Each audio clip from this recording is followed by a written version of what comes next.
What's good, YouTubeites? Welcome to another episode of the small screen Lords of Longbox collaboration on our take on WandaVision episode 8. I'm going to give you guys spoiler a good minute or two for spoilers because we are going to spoil the shit out of it. Edward has already seen it. I saw it last night. It was incredible. We're going to get to it. We'll see what some of our predictions we got right, some of them are wrong, and what's coming up, how many episodes are left. There's so much good stuff. Easily one of the best things that Marvel's ever done on TV or on Netflix. So while you guys are congregating and you got the spoiler alert, I'm gonna give you another minute, man, because we're gonna spoil it for those who have already seen it. Spoil away in the live comments. We're gonna have a good time. We'll be with you for a good 3 hours or so, depending on how long it lasts. So while you're waiting, here, let me give you a 60-second clip of Agent Jimmy Woo. The baddest on the microphone apparatus is here. When I rock a rhyme, often eyes are dropping a tear. It's so beautiful, it's America's landscapes when this man makes lyrics like the syrups that you pour upon your pancakes. My mandate is to grip minds like a handshake. Spit Orlando Lakes and go skinny dip with the fan base. Over any damn breakbeat, I hastily make pastries tastier than anything that Wolfgang makes. So take notes out of suckers, I make coats, lump of some like Bubba Gump, fishing on lake boats.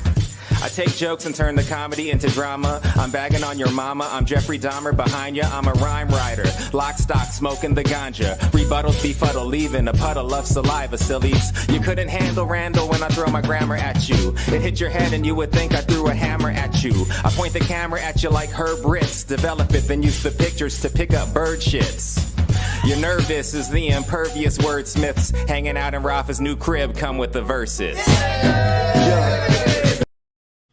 Yo, Jimmy, woo, dropping it on you. If you want to find out, Randall Parks was part of a hip hop group called Ill Again, and they got rap videos back in 2008. With him in that video is also David Diggs, what's his name, Rain Brady, a couple other cats from Hamilton. It's great stuff.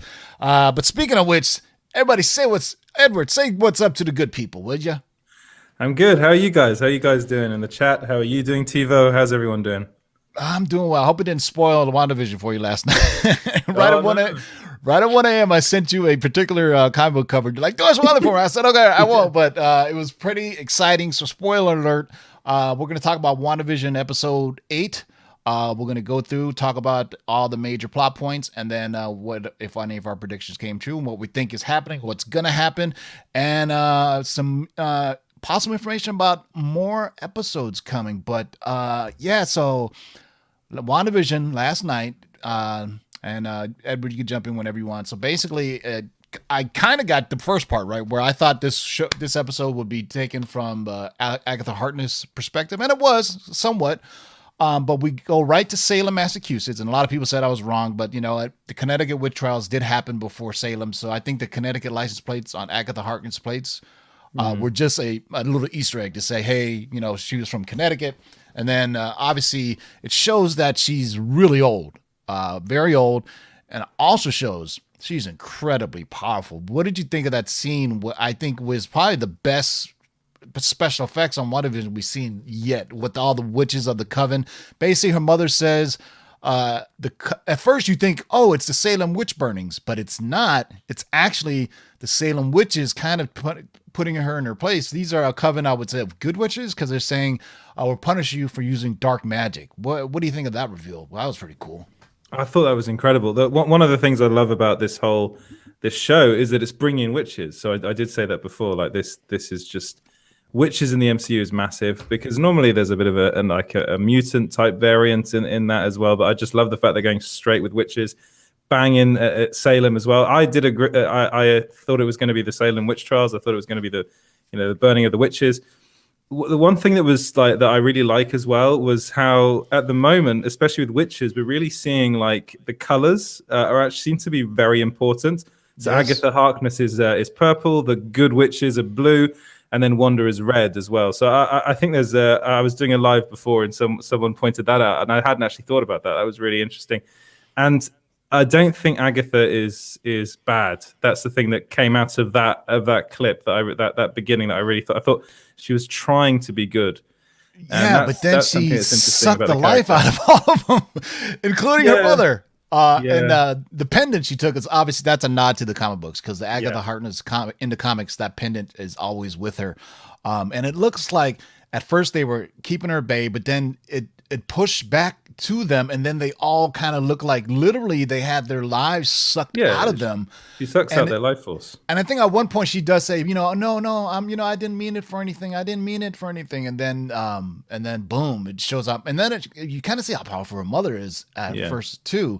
So what immediately struck me by that was, if she's such a powerful witch, how come maybe not Doctor Strange, but how come the Ancient One hasn't had her on her radar? Remember in one episode or in Thor Ragnarok, right? Where Doctor Strange is giving, Thor a beer and he goes, it's his job to keep eye on these kind of things, powerful beings. He knew about Odin. He knew about Loki. You would think he would know about Agatha Harkness, not unless she's been kind of laying under the cut for all this time, right? And, and obviously that basement.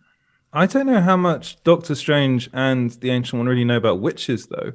Yeah. I think witches might be a bit separate, because I was thinking like one of the reasons why Agatha thinks Wanda is so dangerous is because she's basically instinct. She's all emotion and all instinct. And one of the things I loved about this episode was the fact that you see that Wanda doesn't know anything about magic.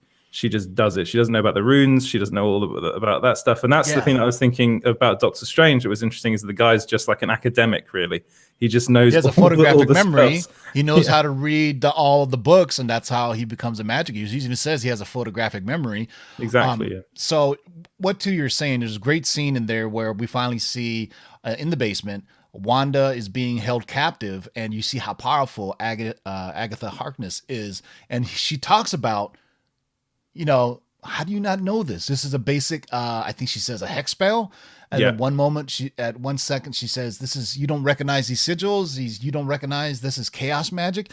And then what I think is great is she takes her into the journey of what we've been wondering all this time. And we realize Wanda has been through some shit. She has. And it plays out to everything because now you know why she was living in the sitcom world, because it goes back to Sokovia when she was a child.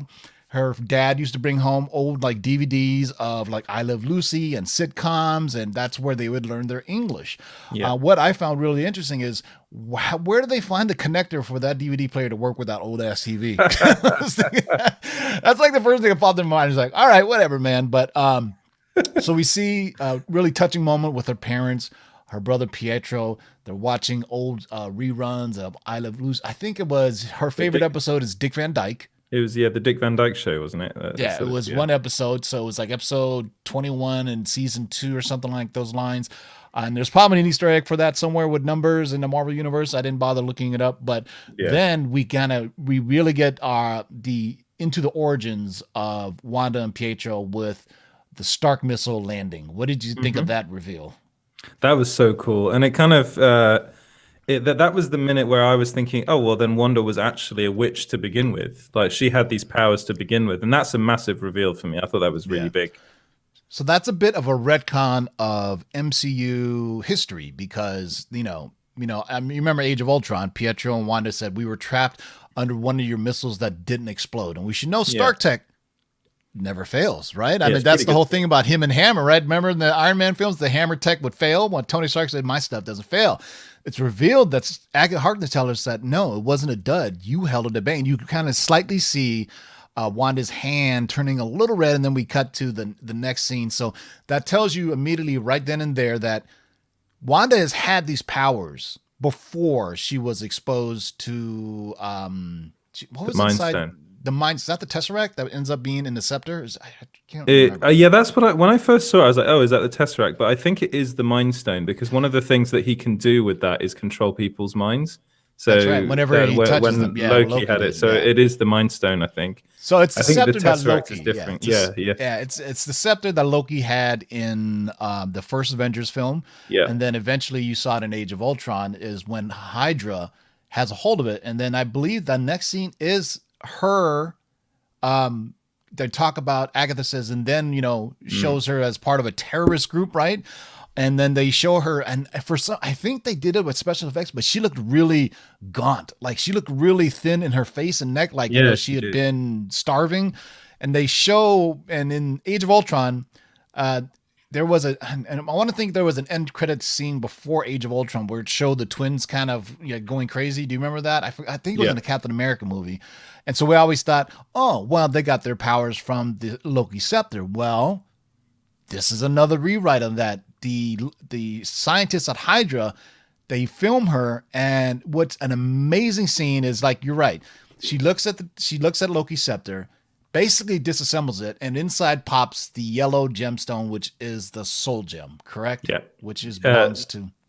No, the yellow one's the Mind Stone. The Mind Stone, I'm sorry, which was on Vision's head, I'm sorry. Yeah. So in that, we see a really cool reveal where, I don't know if she looks into the future or not, but we basically see a silhouette of her full-blown Scarlet Witch cloak, the hoodie thing, and there was somebody else. Who else was in that Vision with her? Was it Vision or is it somebody else? I'm trying. I just remember her being her, like seeing her kind of comic book accurate version of her. But it could be I've only seen it once, so it could be that I could have missed it. It was definitely the silhouette of like Scarlet Witch, full on cape, looking kind of dark. No. So that was amazing because we actually this episode was so great because there was no jokes in it. There was no sitcoms, and it was just full. Well, Agatha Harkness is kind of funny. It's just the way she is. But it also, what's the next scene that we go into is after that is, I think, of her and Vision at the Avengers compound, I do believe. I know. I'm like Edward. I seen this once. So, correct us if you can in the live chat. And I thought this was such a great scene because we never seen this side of her and Vision. What did you think of that? I thought that was the best scene of the episode, because one of the things I always thought about Wanda and Vision was it was a relationship that was a bit kind of came out of nowhere. If you're watching the movies, it was like, oh, they're together, all right, fine. Yeah. But this really gave a reason, and it shows that, first of all, they're both kind of connected through the Mind Stone anyway, because Vision has it in his head, and her powers were opened up really by the Mind Stone, activated by the Mind Stone.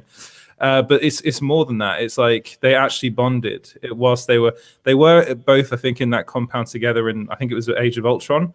And that you saw that they had some kind of moments together.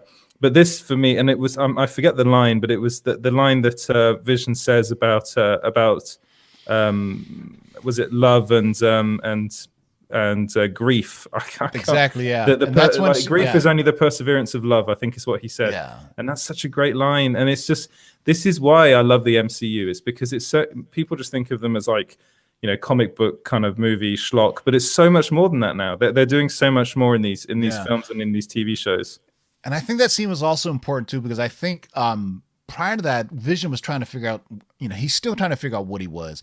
And I think eventually it's Wanda's powers that kind of give him, along with the Soul Stone, that kind of gives him these human feelings, similar to something that's in the comic books. But I think it's her, because you remember in Infinity, the first Infinity War movie, where Wanda goes to the Soul Gem to figure out what's wrong with him, and he, he actually goes into human form. We also skipped. Well, actually, no, we didn't skip that because that is the biggest part of it. But eventually, you got to see that the grief that she's gone through. Like I was saying, watch it with subtitles, because at one point, Agatha Harkness says, I tried to do all this and create this. I even created Pietro, which is a fake Pietro, right? So that goes that rumor. It was created by Agatha Harkness. So and she said something about how she couldn't get her brother version. Did you remember? She couldn't get his body, her brother's body that has. She said it had a lot of holes in it and it was in another country. So, that's so messed up. Yeah, it's so it's kind of like she has this. I don't know what he is though, because she said he was only his eyes and mouth. That's what she says in the episode. So I'm thinking, well, what is it? Is it just a reanimated corpse, or because she doesn't actually really say that she created him? She said So I still think it is the multiverse version of Quicksilver that she's using, because she says I was his eyes and mouth, and that was it. Which is really, And there, I mean, I think that's alluding to the scene of, snoopers are going to snoop, right? Yeah, She was exactly, basically saying that was Agatha Harkness, being him. And then, there's also a scene that's pretty great where it actually shows where it's a live studio audience, right? She's actually sitting in the live studio audience. And I think this film, partially some of the first episodes were filmed in live studio audience. I'm trying to remember. All the ones that were sitcom ones based were filmed in front of a live studio audience. So the 50s, 70s, and I think 90s one. All the sitcom ones were filmed in front of a live studio audience. And apparently everyone had to dress like they were part of that era. That's awesome. And that was a really cool thing. I would have loved that. I would have dressed up like Ricky Ricardo. But so after we see we get to see all these connections, they didn't actually show the MCU version of Quicksilver. Like you would think they would have went back to his death and brought that up, but they didn't show that, which was interesting to me. Go ahead. I don't get why they haven't brought back Aaron Taylor Johnson. Must be a contract thing, right? It's got to be a contract. Yeah, thing. maybe. Why not have a flashback to him? That's weird. But the next biggest thing is, and I think I'm correct in this, is we see Wanda after the events of Endgame. It seems like, right? It seems like the final battle with Thanos already happened, and then she shows up at Sword headquarters, and it's after the blip because on one of the monitors it talks about people who are coming back. And when she was walking through the Sword facility. Yeah. So at that point, she knows already, because I would have thought, because it dawned on me for 1 second. I go, wait a second. When she confronts Thanos in Endgame, she goes, "You took everything from me." And I thought for a second, does she think Thanos took Vision's body as well? Then I realized the moments of Sword, when she goes back into Sword Authority, she knows that Sword, and this is one of the predictions I got right, by the way, last week. I predicted that Sword stole Vision's body from Wakanda after the blip. So I'm saying, because you think when Tony Stark brought everybody back, it was like 2 minutes, maybe, so they went right to that battle. It took a while, but Sword is back up and running. But my also thinking is Sword could have still been, around, and it was. I think that's Monica Rambeau's mother was alive during the blip, right? Yeah. So, but she died of cancer.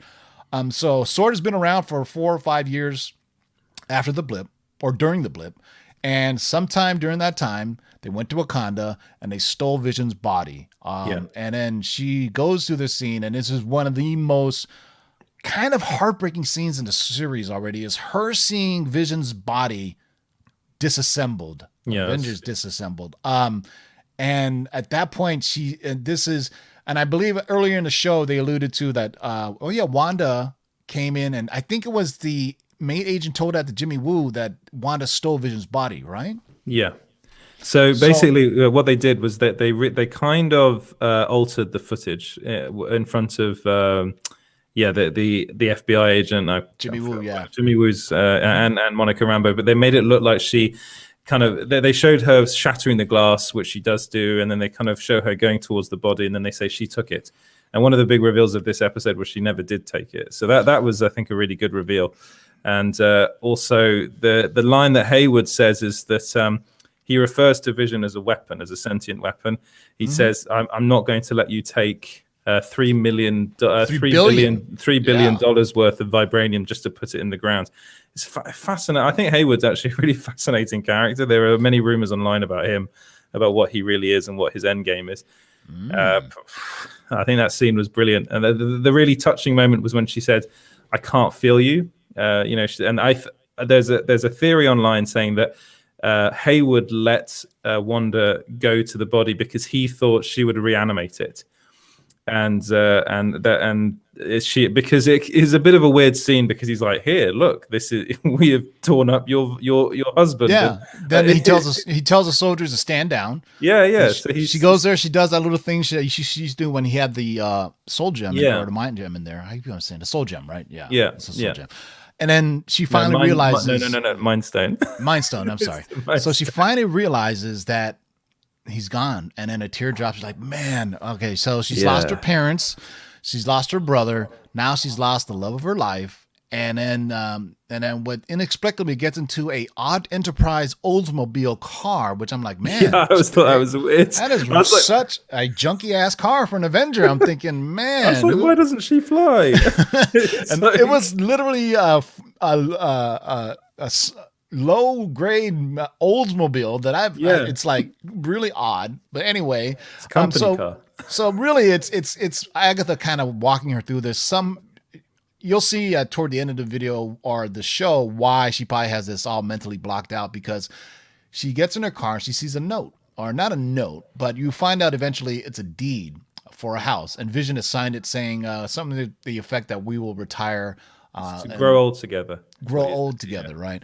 And all this is being brought out to her by Agatha, and Agatha is during this time, she's actually has a monologue with her where she's saying, you don't know that you're doing this. This has been you all this time. And that's kind of been the reveal of this episode, is it's not been anybody else. It's been you this entire time. And at the same time, Wanda is almost in shock that, what do you mean? How am I doing this? And probably the biggest special effects scene, or biggest probably scene ever, is when she gets to the lot. It hasn't been built yet, because obviously they were buying, they had the deed for the plot, and they still need to build the house.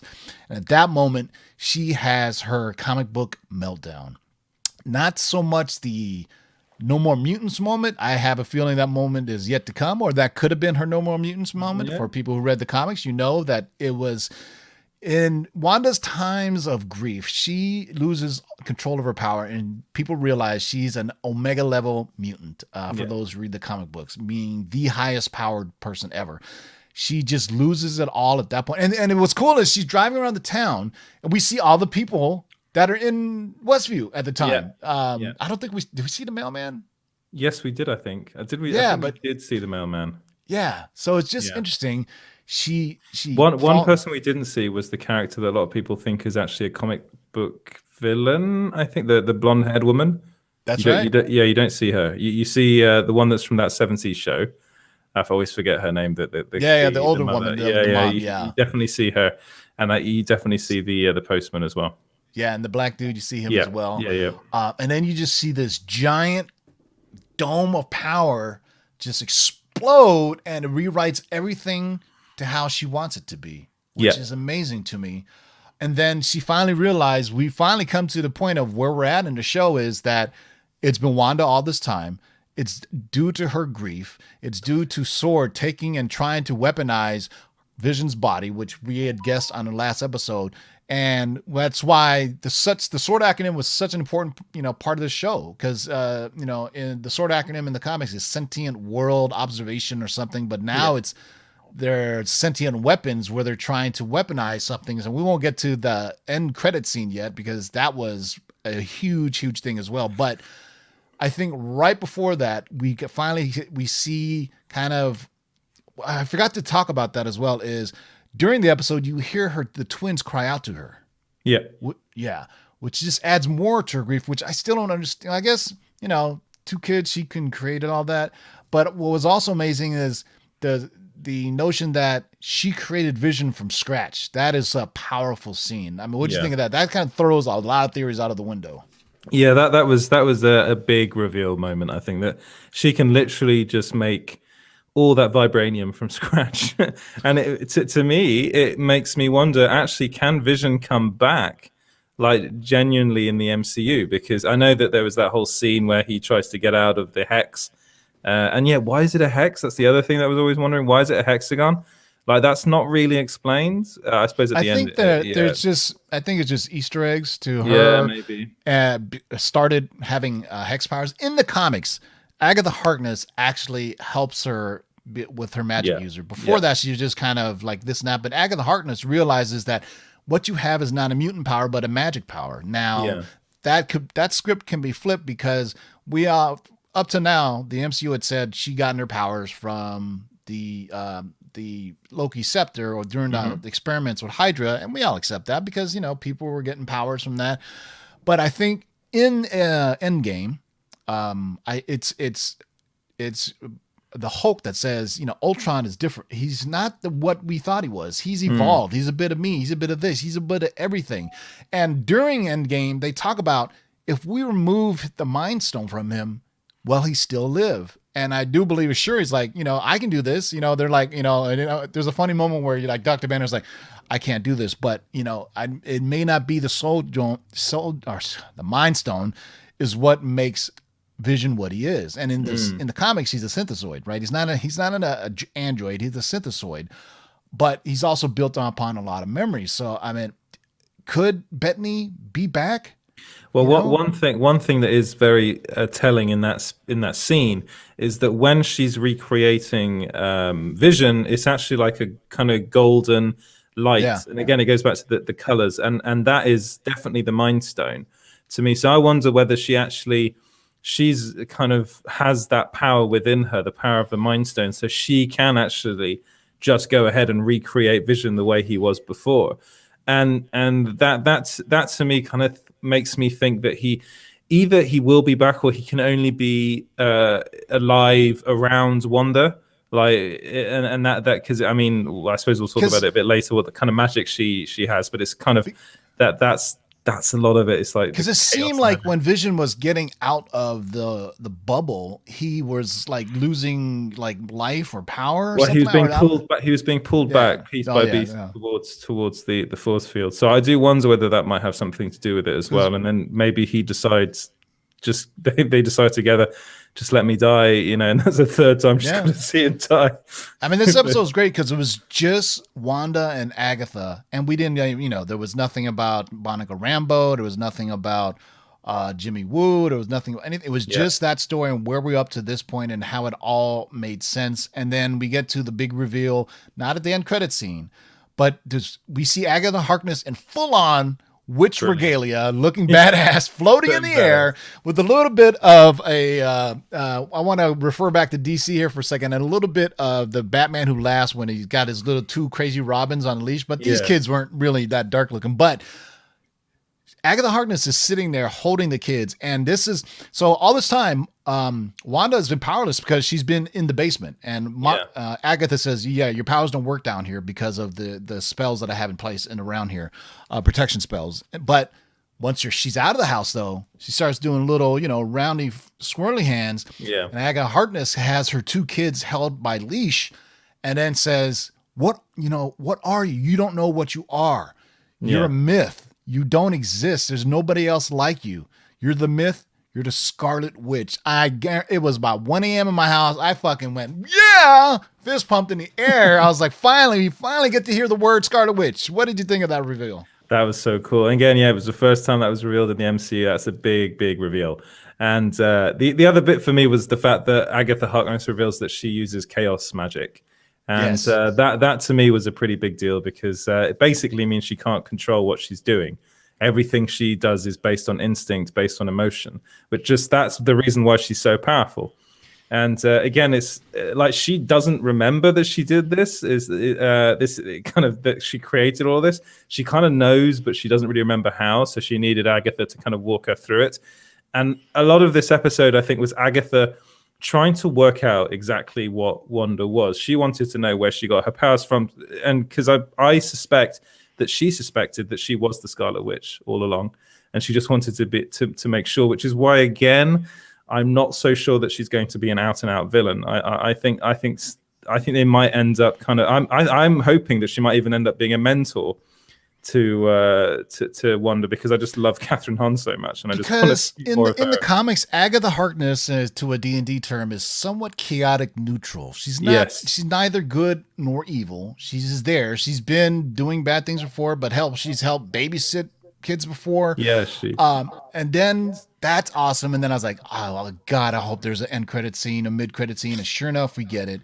We get to the sword installation outside, and they're like, "Is he ready? Is it?" I think it's "Is it ready?" They don't refer to him as a him, and we get right to it. Bam! We get colorless Vision, and immediately when I saw that, I immediately went on eBay, and all the copies of this that I've been watching for the last couple of days because I had a theory were gone. People bought them all up. So West Coast Avengers number 45. And by the way, that Avengers West Coast number 54 is the first appearance of Dark Scarlet Witch, which I think is alluded to in the shadowy figure that she sees. And also Dark Scarlet Witch can be the one that just goes mad and everything. So let's talk about that reveal. It's Vision, but it's not Vision. And let's talk about what we think is going to happen. And let me bounce one off you that when we talked about last week is when Paul Bettany, and you've talked about it in your video, we think Paul Bettany is trolling us. Yes. Why do you think Paul Bettany is trolling us, first of all? I think the whole thing is that he's been waiting to work with this great actor for so long, and he's loved this guy for all his life, and then we find out that White Vision is turning up in it, so he's basically acting alongside himself. That it's the hubris of man. That would be such an awesome troll where he goes, look, I've always wanted to work myself because I'm such a great actor. I've looked up to myself forever. So that leads to what I was thinking too, is I was thinking Vision versus Vision, and he's acting with himself. Also, it could be somebody else as well. We've already talked about that's still not the Luke Skywalker moment though. I don't know. No. I think I was just playing. I read that article up on small screen. I was just having fun with it. But I'm pretty sure that if that were to be true, no one would ever forgive Paul Bettany. So well, it's kind of like what's his name that plays the Hulk, always spoiling shit, just like Tom Holland, they purposely spoil stuff, and it's not, but that would be hilarious if it's actually Paul Bettany. But I think we're gonna see a Vision versus Vision throwdown, which is gonna be awesome. We're gonna see Scarlet Witch versus Agatha Harkness, and we haven't even talked about Monica Rambeau yet. No. There's rumors out there that people saying maybe she's the Blue Marvel, which would be crazy. What if they just said, you know what? Maybe we'll just make Blue Marvel a woman, as opposed to, because everybody went wild. This what's so great about the show is they threw so many Easter eggs at you to throw you off the scent that everybody had these crazy theories.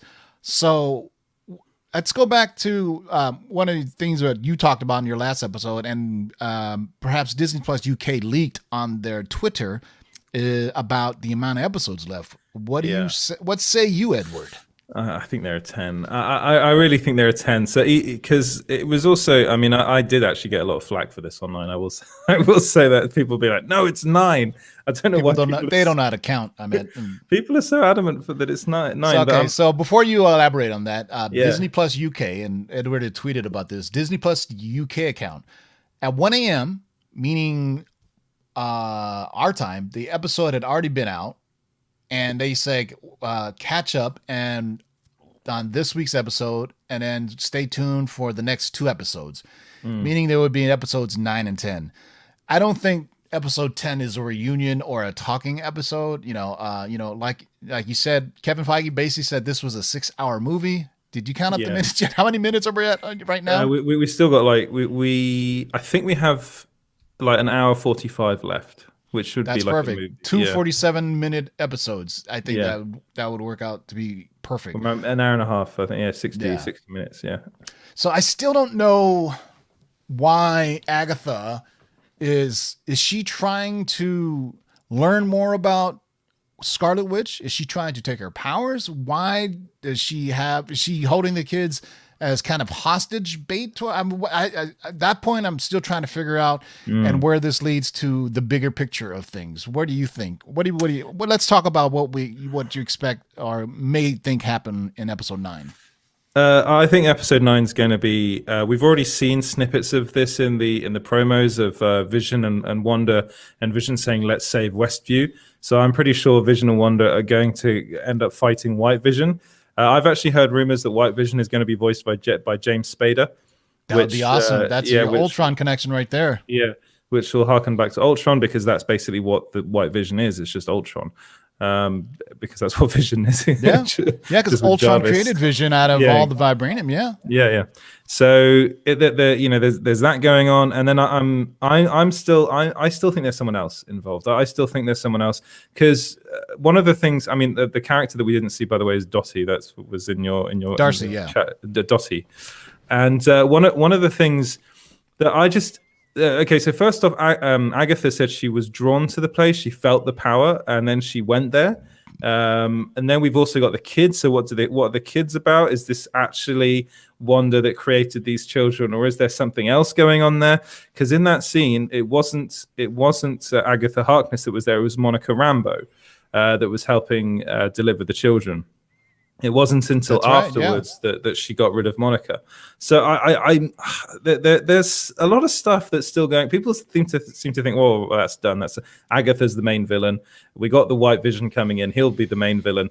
I think there's something else going on. There's too much time left. There's too much time, and there's still this secret cameo that's coming up that I'm pretty sure isn't actually Paul Bettany. I think it's going to be someone quite big.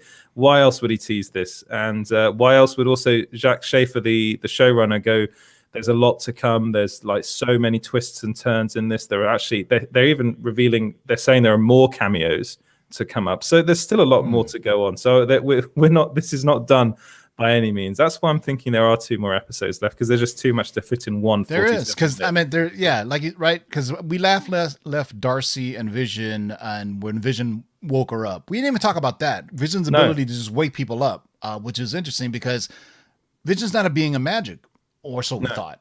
But if he has some of Scarlet, or excuse me, Wanda in him, no pun intended, that maybe magic is what's been kind of keeping him going. Yeah. I'd be curious to see like this, I call him colorless Vision. I mean, because it's really, they didn't paint him. It's just colorless. That's what Vibranium to me would look like without any color.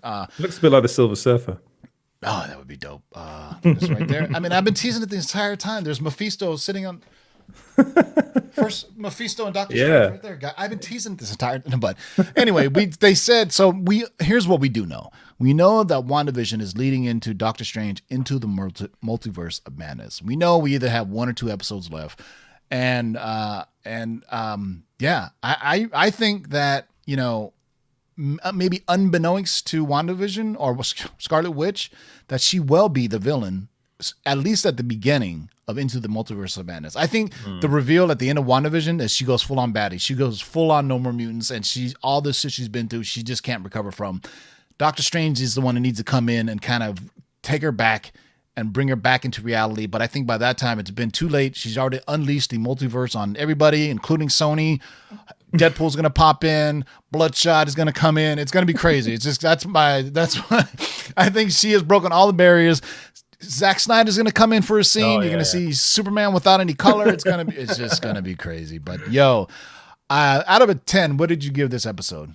I'd give it a solid 8. I really liked it. I still think the episode where Pietro came in was the better one, because it had that really kind of tense scene between Wanda and Vision. I thought that was a brilliant scene. Yeah, but this one is about an 8 for me. I gave this a 9 because this really told us the most, and I think probably the best acting Elizabeth Olsen has ever done in this series. Actually, all the Avengers movies as well. People have said she's a bit wooden because she had to do that weird accent. There's also a scene with Agatha goes, "There you go with that accent. It comes and goes." Right. So I like that. But I think she did a great job. A really emotional resonance with her and the Vision.